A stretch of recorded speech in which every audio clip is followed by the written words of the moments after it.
गणेशोत्सवाच्या उत्साहात खेड तालुक्यातील भोसते गावात दुर्दैवी घटना घडली। गुरुवारी संध्याकाळी 6 ते 6:30 वाजण्याच्या सुमारास गणेश विसर्जनावेळी मंगेश पाटील हा तरुण जगबुडी नदीत बुडाला। त्यांच्यासोबत आणखी एक तरुण नदीत उतरला होता, मात्र त्याने कसेबसे पोहत जीव वाचवला। परंतु मंगेश पाटील मात्र पाण्याच्या जोरदार प्रवाहात वाहून गेला।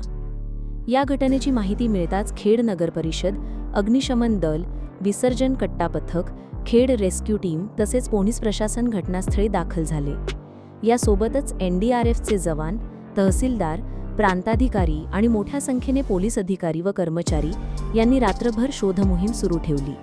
शिवसेना उपनेते व माजी आमदार संजय कदम यांनीही घटनास्थळी धाव घेत परिस्थितीचा आढावा घेतला।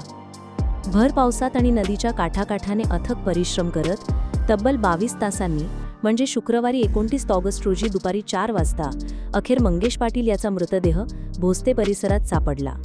विशेष म्हणजे पाटील कुटुंबियांच्या घरी यंदाच पहिल्यांदा गणपती बाप्पाचे आगमन झाले होते आणि हा गणपती नवसाचा असल्याची चर्चा गावात होती।